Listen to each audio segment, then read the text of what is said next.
What's going on, guys? It's your average consumer, and October is going to be a crazy month for tech. So we're gonna start it off with Microsoft's new Surface lineup. And starting it off, we're looking at the brand new Surface Pro 6. Now, first things first, guys, things in matte black now. Everybody loves a matte black product, and this thing looks amazing. Now, the changes don't only come with the whole new matte black body, but we also saw some changes with this display. So now the display has a better contrast ratio, and it also gets quite a bit brighter. So if you like to have a nice bright display, you're gonna be able to do that here. And this thing is packing Intel's 8th generation processor, so you're getting the latest chipset, as well as a claim of 13.5 hours of battery life. And this is also a quad-core processor, and they actually changed up the thermals and improved the cooling so that it can handle all that power and not get bogged down. Hopefully we don't have to put this thing in a freezer. And it's crazy to see the kind of power that we're getting from a 1.7 pound laptop tablet hybrid. So this Surface Pro 6, the best in the lineup. I definitely can't wait to do some tests. And the base model comes in at $899 with an i5 processor. And if you guys want to pre-order one, it actually starts today. And while this thing has a lot going for it, guys, one thing that it doesn't have going for it is a USB-C port. There's just none to be found anywhere on this thing, and that is a very, very big disappointment. The Surface Go has it, and this doesn't, so it's a little confusing, to be honest. I really just don't know when USB-C is coming to this guy. And the Surface Pro 6 is dope, but we also have the brand new Surface Laptop 2. Now, this thing also comes in that new matte black design, and guys, this thing looks clean.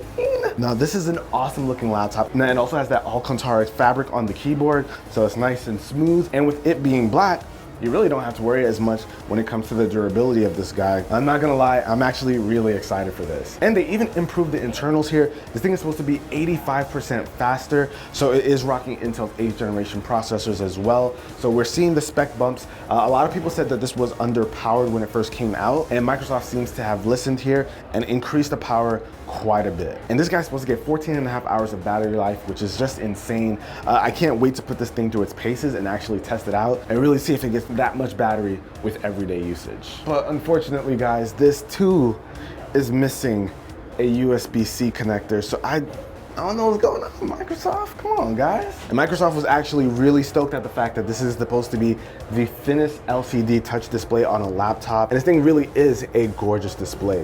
One thing that I really do like about the Surface laptop as a whole is the keyboard typing experience. On the first Surface Pro laptop, it was the best keyboard that I've ever used on a laptop, period. Feels like it's got the same thing going on over here. This feels extremely nice to use. So with the Surface Pro 6 and the new Surface Laptop 2, we're seeing improvements with specs as well as the design with the new matte black color.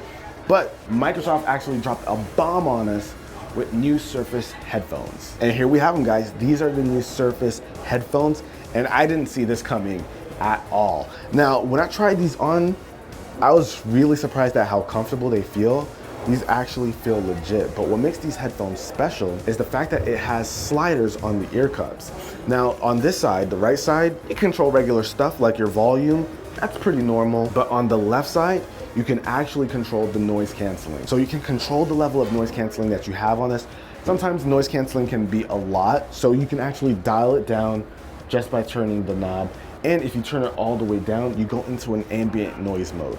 With the ambient noise mode, you'll be able to hear your surroundings while still listening to your music. So it uses the microphones inside of the headphones to pick up the things going on around you, so you're not completely unaware of what's happening. Now, with the right side of the ear cup, you also get touch controls. So 1 tap will play and pause your audio, 2 taps will skip to the next track, 3 taps to go back.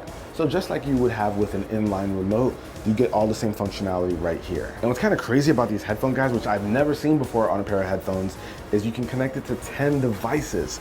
That is a lot of devices to have on one pair of headphones. Usually the max is like 2. I was always saying it's a big deal if it can connect to your laptop and your phone at the same time, but being able to connect up to 10, that's a game changer. This thing also uses a USB Type-C port to charge, and with 5 minutes of charging, you get 1 hour of battery life, so you get 1 hour of listening with just 5 minutes of charging, which is really, really nice. And you guys know me, I am a huge headphone guy, so I am extremely excited to try these out. And right here, guys, we've got the Surface Studio 2. This is Microsoft's all-in-one, and with this is pretty much made for creators.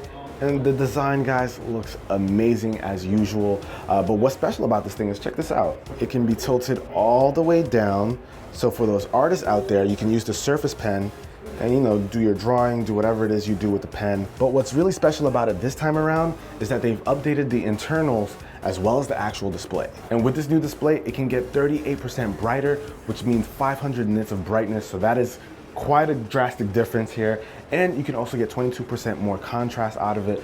So there's a lot of things here, of course, with the creator in mind. Who doesn't want a nice, beautiful screen to look at? And I'm telling you guys, this thing looks amazing. Now, in terms of internals, we're looking at an Intel 7th generation i7 processor. I definitely would have liked to see an 8th gen processor in here since this is new, but we've got 7th gen here. But what's actually pretty exciting is that in terms of graphics, they upped the power here as well. So with a new NVIDIA chip with the Pascal architecture, we're getting about 50% more graphical power here. And what's also nice is that you're gonna be able to get an NVIDIA 1060 or 1070 option, depending on which one you choose. But that is nice because now we can actually start gaming on the studio. And now it also has a 2 terabyte SSD, so you get those crazy speeds and a lot of storage all in one. It's an all-in-one. That makes, you know, it works. It works. And so you guys know the base model for this guy comes in at $3,500. So if you're a creator and you do illustrations and graphic work, you know this thing is going to be a joy to use. And I've used the first one for a bit and it's definitely enjoyable. But if you want to learn more about this one, I'll have it linked down below in the description. But that about wraps it up for this video, guys.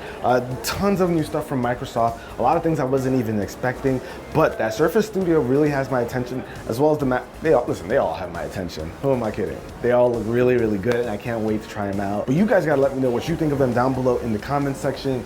But I'll catch you guys in the next one. Like I said, October's gonna be nuts, so stay tuned for a lot more new tech. So that is your average consumer. Peace.